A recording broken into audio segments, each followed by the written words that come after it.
tous, bonjour à toutes et à tous, et désolé de ce léger retard. Je bénis le Seigneur tout d'abord, de permettre que nous puissions être tous réunis ici aujourd'hui. Puisse-t-il nous guider durant toute cette séance de conférence efficace.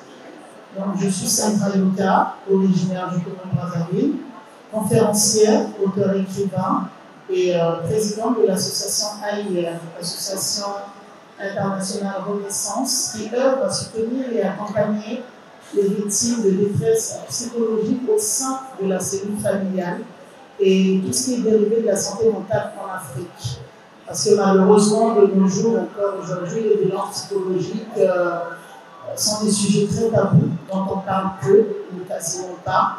Surtout dans certaines familles, on ne peut pas en parler, que ce soit de l'humiliation, le sentiment de rejet, d'abandon, que ce soit même des cas d'inceste, où lorsque la victime commence à chercher à en parler, elle devient le bourreau parce qu'elle fait honte à la famille et qu'il faut qu'elle puisse continuer à se taire dans le silence.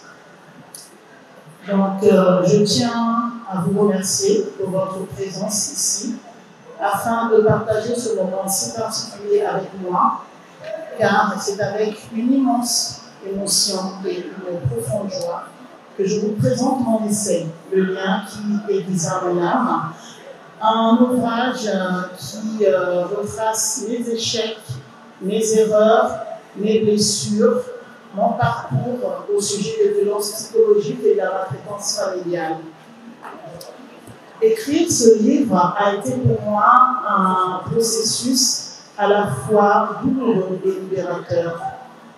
J'ai fait le choix de mettre en mots toutes ces expériences profondément personnelles, non pas seulement pour pouvoir partager mon histoire, mais aussi pour donner une voix à tous ceux et toutes celles qui traversent des ondes similaires aux miennes. Parce qu'aujourd'hui encore, malheureusement, en 2024, les violences psychologiques et les maltraitances familiales restent des sujets tabous, cloîtrés dans le silence et la honte. Donc, mon combat en écrivant Le lien qui aiguisa mon âme fut double. Tout d'abord, d'une part, pour exorciser mes propres démons et de mettre vraiment à nu mes blessures invisibles causées par ces violences, et d'autre part, de pouvoir offrir un espoir et du réconfort à toutes ces personnes qui se reconnaîtront à travers mon histoire. Et si mon parcours peut conduire ne serait-ce qu'une seule personne à se sentir moins seule et à trouver le courage de demander de l'aide, alors tous ces mots n'auraient point été écrits en vain. Et il faut vraiment que nous puissions mettre un haut là sur ça. Parce qu'à force de dire oui en Afrique, ce sont des sujets dont on parle peu, oui en Afrique, non. Il faut que nous puissions arrêter d'être dans cet état d'esprit. Il faut qu'on en parle. Et je ne cesserai jamais de répéter cette phrase tout le temps lors de mes nombreuses interventions, en disant qu'on a toujours le choix dans la vie, même si ça fait mal. Peu importe ce que l'on peut embrasser comme douleur, il faut en parler. Et ce livre également est, comment je peux dire ça, je le dédie voilà, au courage et à la résilience. Et permettez-moi de reprendre mes propos que j'ai tenus lors de la conférence le 24 ou 25 juin, je ne sais plus, à Saint-Laurent de Brazza, où j'ai parlé justement de la résilience et du courage. Où je disais que le courage n'est pas tout simplement un acte de bravoure spectaculaire. Le courage, c'est l'infirmière qui travaille sans relâche. Le courage, c'est le parent qui protège son enfant au-delà de tout risque. Le courage, c'est l'étudiant qui persévère dans ses études malgré des conditions d'apprentissage difficiles. Et j'ai pris l'exemple d'une graine en disant ceci que malgré que la graine soit plongée dans l'obscurité profonde, confrontée à l'inconnu, elle trouve toujours la force de s'élever vers la lumière. Et nous avons tous en nous cette graine intérieure. Il suffit juste de tout savoir, simplement comment trouver le courage de pouvoir la libérer. Et j'ai parlé aussi de la résilience en disant que la résilience, c'est la capacité à rebondir devant toute situation, toute épreuve, de pouvoir se relever. Mais quand on se relève, qu'est-ce qu'on fait? Est-ce qu'on se relève et on reste debout? Est-ce qu'on se relève, on recule pour rester dans la victimisation? Ou est-ce qu'au contraire, on se relève pour avancer? Je pense qu'on se relève pour avancer, quelles que soient les douleurs. Donc, je crois fortement également, j'ai parlé voilà, de la résilience, en disant ceci, j'ai pris l'exemple d'un bambou, en disant que malgré que le bambou se ploie sous le vent, il se redresse toujours, malgré qu'on le tord, il devient toujours encore plus fort, jour après jour. Et nous avons tous cette capacité de bambou. C'est une question de mindset, en fait, c'est une question de morale, tout est dans le mental, tout vient de la tête. Donc, je crois fortement que chaque épreuve, aussi difficile soit-elle, est une force intérieure. Ce qui veut dire que nous avons la possibilité de pouvoir saisir nos échecs comme des opportunités de croissance qui vont nous aider à nous redéfinir. Ne nions pas nos émotions, ne nions pas nos peurs, n'étouffons pas nos admirations, ne cherchons pas à cacher ce que nous sommes réellement, parce que ce sont en fait ces échecs qui sont des tremplins qui nous permettent de pouvoir aller de l'avant, de pouvoir se relever, de pouvoir rebondir. Je sais que ce n'est pas toujours facile de pouvoir en parler. Et le plus difficile au départ, c'est de se reconnaître en tant que victime. Moi, pour ma part, ça m'a pris 16 ans. 16 ans. Parce que lorsqu'on en parle, c'est toujours plus facile pour la personne qui écoute de se dire « Oh, mais elle aussi, pourquoi elle ne part pas? Oh, mais elle aussi, pourquoi elle reste là? Mais elle aussi, et souvent, pas seulement en Afrique, hein, c'est de manière internationale, où on retrouve ce type de comportement entre les couples. La femme qui souffre dans son foyer, physiquement, verbalement, émotionnellement, psychologiquement, mais qui reste, elle dit non, je reste pour les enfants. Non, c'est faux. On ne reste pas pour les enfants. On reste parce qu'on décide de continuer à rester. Parce que nos enfants, s'ils nous voient mal, ils ne seront pas bien intérieurement.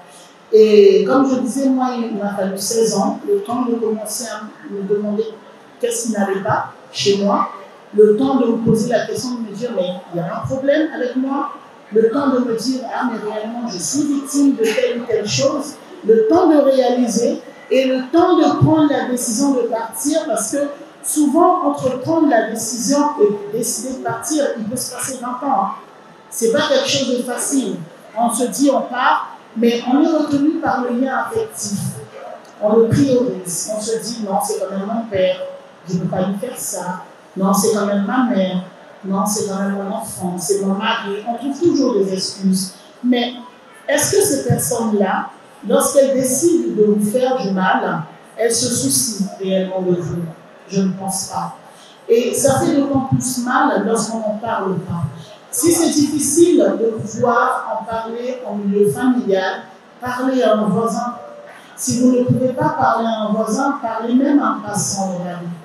Si vous ne pouvez pas parler à un passant dans la rue, parlez à votre pasteur.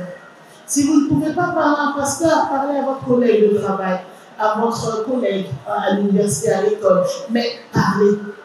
Parlez, parlez, parlez. Mais parler ne veut pas dire que vous devez laisser des personnes décider pour vous. Non. Parler, ça permet de pouvoir montrer sa vulnérabilité, bien sûr, mais attention, cela ne veut pas dire qu'on accepte tout. D'accord? On doit se donner des limites. Chaque personne doit avoir des limites. Pas des limites dans le sens de ses capacités à pouvoir faire telle ou telle chose dans tel ou tel domaine, mais des limites dans le sens de pouvoir dire stop à ce que l'on accepte.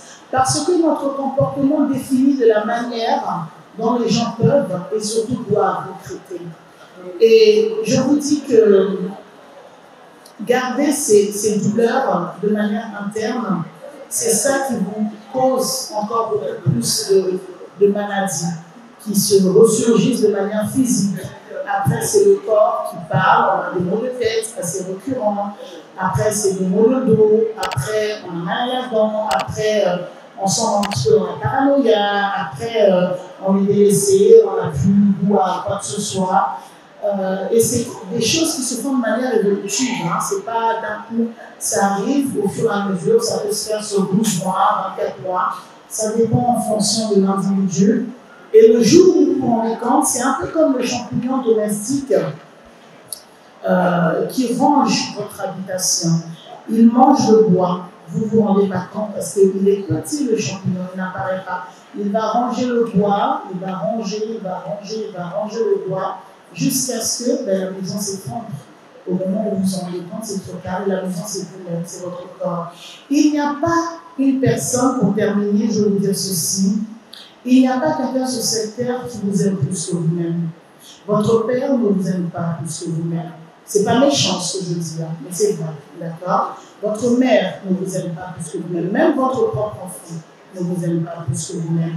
Vous avez le droit d'aimer les personnes, mais dans cet amour, peu importe la relation, qu'elle soit amicale, professionnelle, sentimentale, il faut qu'il puisse y avoir un équilibrage émotionnel. Vous ne pouvez pas donner 70% et recevoir que 30%, c'est pas possible. Allez là où on a besoin de vous. Allez là où on vous aime. N'allez pas là où on doit vous aimer. N'allez pas là où vous avez besoin d'être dans une relation où vous êtes en recherche d'affection, d'être en carence affective.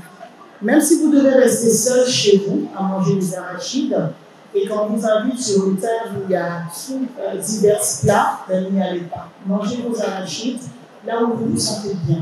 C'est vous qui avez acheté vos arachides, vous les mangez tout voilà. Parce que lorsque l'on passe par des mots MAX, d'accord, tels que moi, je suis passée par 3 dépressions, je suis passée par 3 tentatives de suicide, j'en ai plus honte d'en parler aujourd'hui. Je peux vous dire que même si certaines personnes ont eu mal pour moi, mais l'aiguille, elle est entrée dans ma chair d'abord. La perfusion n'est pas entrée dans la chair de mon enfant, de mon père, de ma mère, de mon oncle, de non. Et nous, les familles africaines, elles sont très larges. Hein. Donc imaginez-vous un peu si vous devez poser des actes en fonction des membres de votre famille. Donc vous allez faire même 70 ans. Hein. Ah non, je ne peux pas faire ça parce que papa ne va pas aimer. Ah non, je ne peux pas faire ça parce que maman ne va pas aimer. Ah, je ne peux pas faire ça parce qu'il y a un autre homme qui ne va pas apprécier. Ah non, tantine Bibi, elle ne veut pas ça. Ah, maman Esther, elle ne veut pas ça. Bon, là, c'est le côté paternel. Maintenant, vous allez encore dans le côté maternel. Maman, ta vie, tu l'as fait à quel moment? Donc, c'est un petit peu ça que je vais vous dire autour de cet ouvrage. Donc, c'est une autobiographie, j'ai été qui retrace le parcours de ma vie. Qui met en avant mes échecs, mes doutes, mes peurs, mes erreurs aussi, les erreurs constructives aujourd'hui, qui m'ont permis d'être celle que je suis. Et j'espère vraiment encourager un large public à trouver le courage de faire preuve de résilience et de beaucoup de courage. Quoi. Voilà. Je vous remercie de votre attention. On va passer à la suite du programme.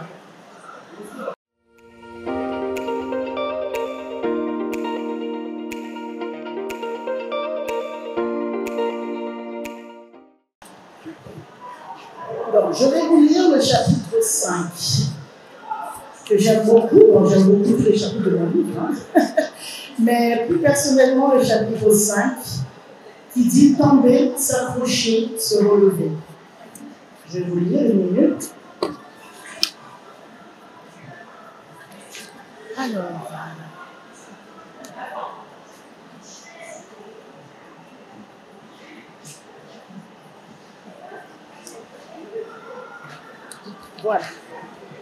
Donc, chapitre 5, tomber, s'accrocher, se relever.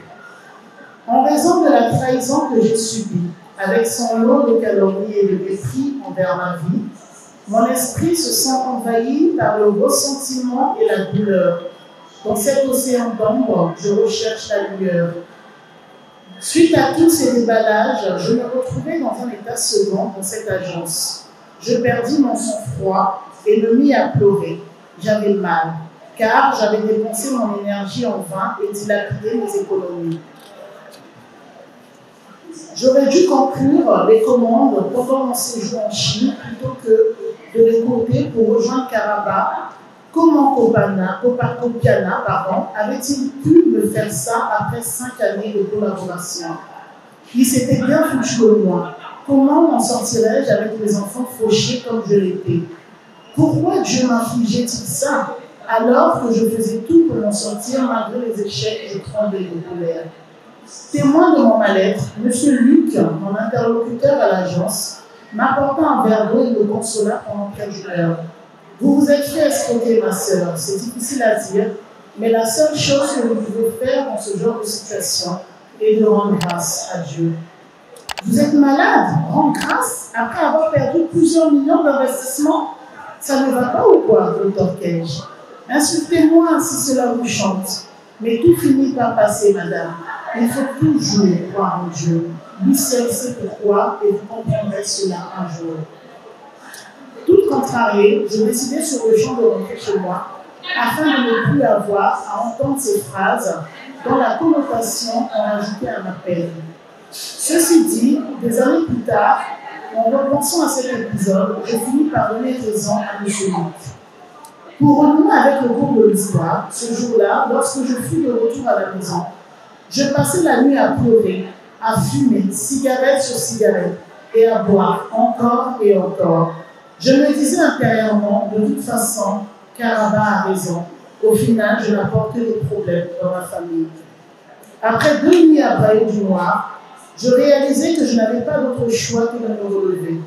Conformément à ce que m'avait laissé entendre le transitaire en Chine, il me fallait mobiliser la somme de 3 millions pour faire venir les marchandises qu'il gardait dans son entrepôt, au risque de les perdre dans une vente aux enchères.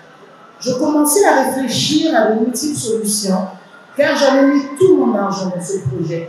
Je me suis tourné vers Karaba pour lui demander un prêt que je m'engageais à rembourser en 2 fois. Cependant, au lieu de me soutenir dans cette période difficile, elle en a profité pour me sermonner une fois de plus. Ignorant ma douleur et mon désarroi, elle a souligné à quel point ma grande naïveté m'avait conduit à cette escroquerie. Elle a également mentionné la nécessité de repenser à ma vie avec des enfants de différents pères. Bref, elle ne se gêna pas pour retourner le couteau dans la plaie, comme si à cet instant c'était vraiment ce dont j'avais besoin d'entendre.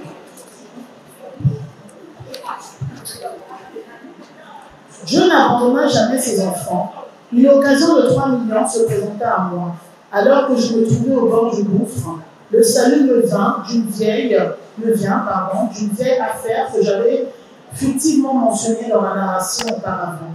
Vous souvenez-vous de cet homme qui nous avait escroqué dans une affaire de ciment, ma cousine Esther et moi? Eh bien, le même homme avait remis entre les mains d'un membre de ma famille un acompte pour rembourser les sous que nous lui avons confiés. Vu que nous étions deux dans l'histoire, j'appelai ma cousine Esther pour lui faire état de ma situation. Constatant mon désarroi, elle me donna l'intégralité de la somme afin de sauver le reste de mes affaires. Le lendemain, je me rendis donc à l'agence où j'étais censé récupérer mes marchandises afin de régler la dite somme. C'est dans ce contexte que je me parvins de rumeurs sur un probable retour de Kokana à Brazzaville. En me basant sur celle-ci, je soumis à Karaba la situation que je connaissais avec ce type. Je lui ai expliqué comment il avait empoché la somme que j'avais mise à disposition des commerçants chinois en guise d'acompte pour nos marchandises. Elle décida de m'aider en mettant un enquêteur à ma disposition, puisqu'au bout d'une semaine, Kokana restait introuvable. Je repartis vers Karaba pour lui demander de l'aide, afin que nous puissions interpeller un membre de sa famille en guise de moyen de pression. J'ai déjà beaucoup fait pour t'aider dans cette histoire, docteur Capel. Je ne peux pas trop mettre ma tête dedans et la responsabilité pénale est individuelle. Kokana est majeur, lui seul doit assumer ses fautes et non un membre de sa famille. Ne pouvant le laisser s'en sortir, je me rapprochai d'un parent hautement placé dans la police. Après avoir écouté mon récit, il donna l'ordre d'arrêter l'un de ses proches comme moyen de pression. C'est ainsi que nous avons fini par découvrir que ce garçon avait l'habitude d'escroquer de nombreuses personnes avec le nom d'un réseau qu'il avait constitué. Après une enquête minutieuse, les policiers, les complices de Kokana furent appréhendés. C'est ainsi que nous avons donc pu récupérer quelques petits millions sur tous ceux perdus. Une fois mes quelques marchandises retrouvées, je décidai en dehors du mobilier incomplet, il ne me serait plus du tout utile. Par chance, le salon commandé par Karaba lors de mon séjour en Chine se trouvait dans le lot des marchandises restituées. Je le lui livrais à domicile et passais le reste de la journée en sa compagnie. Je profitais de l'occasion pour lui réclamer le paiement du coût de sa commande. Elle remit le remboursement à plus tard, prétextant qu'elle était financièrement serrée. Près de 3 mois après, je n'avais toujours pas reçu le remboursement. Vous savez, quand vous avez des enfants à charge, quand vous faites plus de sorties et moins d'entrées d'argent, les fins de mois deviennent difficiles. C'est un peu dans cette sorte de spirale que je me trouvais. J'avoue que je ne comprenais pas toujours le mode de fonctionnement de Karaba. Je n'arrivais pas à cerner ce qui était pour elle de l'ordre de la priorité pour sa famille. Pour illustration, alors qu'elle était une fois de passage chez notre mère, elle remarqua que nous étions dans le noir. Je lui réclamais de l'argent pour mettre du gazon dans le groupe électrogène et pouvoir refaire le stock de provisions pour la maison et pour les enfants et moi. Je ne suis pas une banque. Moi aussi, j'ai des charges. Il faudrait que tu apprennes à mieux t'occuper de tes enfants, surtout que tu sais, une fois de plus, on me rappela la même phrase, que les pères ne renvoient rien et que tu as fait des enfants avec plusieurs pères, riposta-t-elle. L'instant d'après, elle monta dans sa voiture pour démarrer. Pendant au moins 2 minutes après son départ, je restais immobile devant le portail, comme un glaçon. Cette phrase humiliante devant sa garde, son personnel, mentionnant à nouveau les pères de mes enfants, me touchait profondément. Le lendemain, je reçus un appel de Lara, notre sœur aînée, qui me convoqua à son bureau. Elle se mit à son tour à me faire une leçon de morale au sujet de l'éducation de mes enfants, puis en vint à la scène de la veille à la maison avec Karaba, donc la scène du groupe électrogène. Je lui fis comprendre que je ne demandais pas à Karaba de me donner de l'argent, mais plutôt de me rembourser ce qu'elle me devait pour l'achat de son salon en Chine.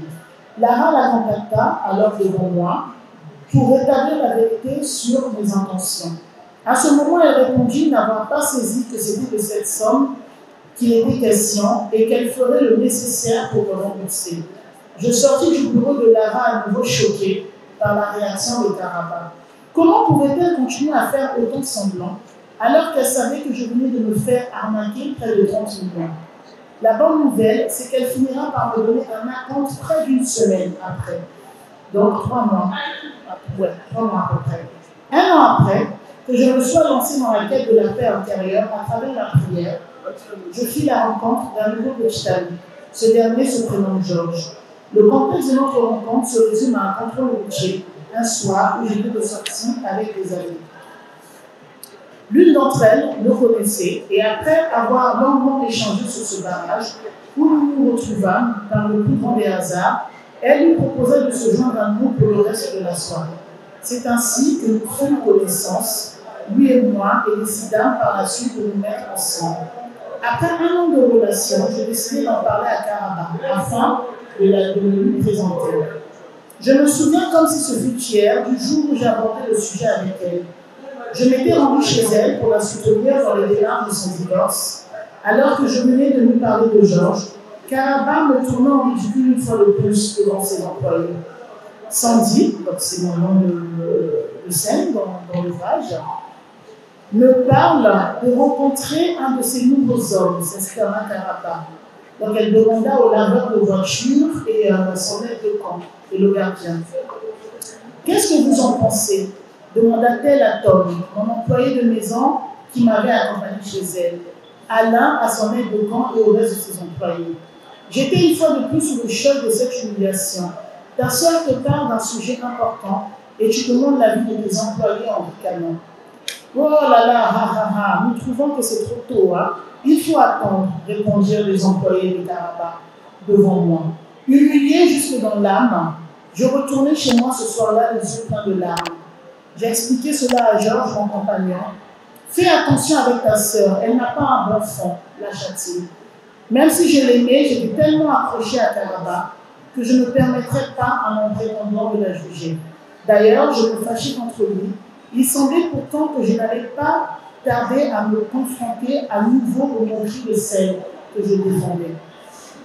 En effet, un autre soir, alors que je me trouvais à nouveau chez elle dans sa chambre pour l'aider à faire du rangement, Karaba insinua quelque chose de très déstabilisant pour la femme que j'étais. Je ne connais pas encore ton nom, me dit-elle, mais il faut bien garder un œil sur ta fille Rose. Et lui, il se voit derrière ton dos. Je m'exclama. Comment tu sais ça, ma fille? Oui, oui, c'est elle qui me l'a dit et Tom me l'a confirmé. Apparemment, Tom le connaît et d'après lui, George ne serait pas de bonne moralité, il aurait plusieurs enfants avec différentes mères. Un peu comme toi, des enfants avec différents pères. Cette phrase qui revient encore. Je restais à nouveau calme en encaissant ce choc émotionnel en silence. Le soir, en rentrant chez moi, je méditais calmement sur ce nouveau cliché. Que visait en réalité Karaba en me demandant de me méfier de mon propre enfant, Rose, ma propre fille? Voulait-elle que je doute de cette dernière et la chasse de ma maison? C'est bientôt fini, hein? Je ne savais trop comment trancher sur le sujet. De toute évidence, plus qu'une saine méfiance, Karaba semblait vouloir éveiller en moi de la suspicion au sujet de ma chair, mon sang, mon enfant, ma fille. Un sentiment destructeur dans ma position. Que gagnait-elle à autant s'acharner sur moi? Que gagnait-elle à m'humilier autant en privé qu'en public devant mon propre employé, devant ses employés? À ce sujet, permettez-moi de mettre un peu de lumière sur la personne de Tom. Tom habitait chez moi et était un peu un homme à tout faire. Afin d'arrondir ses fins de mois, il commençait à travailler également chez ma mère, puis de temps en temps chez Karaba lorsque je me rendais chez elle. Et c'est cette proximité qu'il commençait à entretenir avec ma mère et Karaba qui lui permettait de leur transmettre des informations sur mon conjoint et à mon sujet, sans que je n'en sois consciente. Je décidai donc, pour cette raison, ainsi que pour faire des faits de vol, de me séparer, pour des faits, excusez-moi, de vol, de me séparer de Tom. Je le renvoyai donc et on informa ma mère qui le refourga à Karaba sans tenir compte de mon avis, sans tenir compte de ce qu'il m'avait fait. Dans sa nouvelle position, mon ex-employé a commencé à se vanter partout que ma sœur et lui discutaient beaucoup au sujet de ma relation. Il passait des jours à se moquer de moi. Un jour, je me rendis alors chez Karaba pour lui parler en présence de Tom et d'autres personnes. « Tu aimes toujours les scandales, me dit-elle. Dans la famille, tout le monde te connaît pour ça. Tu es constamment dans les problèmes. Quand tu étais venu m'arracher tes enfants, tu ne savais pas quel traumatisme cela m'avait créé. Si tu continues, je te chasse de chez moi et ne viens pas pleurer ici quand ce sera terminé avec ton nouveau copain. » Pris de colère, je donnai un coup de tête à Tom qui se mit à saigner de la bouche. « Tu n'auras pas besoin de me chasser, je m'en vais et je ne remettrai plus jamais les pieds ici. Et mes enfants resteront les miens. Quel que soit ce que tu peux être, le statut que tu peux avoir, lui dis-je avec fureur, tu ne parviendras jamais à acheter le rôle de mère sur mes enfants. » Je vis alors un des membres de son personnel domestique venir au salon pour me mettre à la porte. Une humiliation de plus. Quelques mois après, alors que c'était le jour de mon anniversaire, mes enfants étant en week-end chez Karaba, car malgré nos soucis, je leur permettais toujours de voir leurs tantes avec leurs cousins, donc les enfants de Karaba. À l'occasion, Karaba leur interdit formellement de sortir de la maison. Le jour de mon anniversaire, en larmes, j'appelais notre mère, puis Lara, qui essayait à son tour d'appeler Karaba, mais cette dernière ne répondit pas. C'est encore mon fils qui, tout comme dans l'avion, eut le courage d'aller vers le portail. Il fut suivi de Rose, sa sœur, et de ses autres frères. Il décidait absolument d'assister à l'anniversaire de sa mère. Mon chauffeur les attendait dehors depuis près de 2 heures. Je ne vis mes enfants que très peu de temps, car Lara avait choisi également ce jour pour les emmener à un concert au Palais des Congrès. Près d'une année après cet incident, Karaba fit une crise qui exigea de l'hospitaliser. Je mis le conflit de côté, une fois de plus. Je priorisa le lien. Je lui rendis visite à l'hôpital. Une fois sur place, je fus à nouveau humiliée par une belle tante qui se trouvait avec elle dans la salle de soins. Celle-ci ouvrit la porte de la chambre d'hospitalisation près de 3 fois, sans m'adresser la parole, ni même me proposer d'entrer pour être près de ma sœur. Et quand elle présenta l'ordonnance à son mari, qui était tout aussi dans le hall, je demandai respectueusement à la consulter, car je savais ma sœur allergique à certains produits. Je me fis crier dessus devant le personnel médical, ainsi que devant certains membres et amis de la famille et tous les autres malades présents dans la salle. Ah, tu es toujours dans les scandales, toi. On doit acheter rapidement les médicaments et tu veux faire ton numéro. Me lança M. Guillepin, le mari de ma belle-tante. Je ne saisissais pas le rapport du scandale. Je voulais juste vérifier la liste des médicaments de ma sœur pour lui éviter d'autres soucis médicaux plus graves. Puisque je me sentais visiblement incomprise, je préférais me retirer et rentrer à la maison.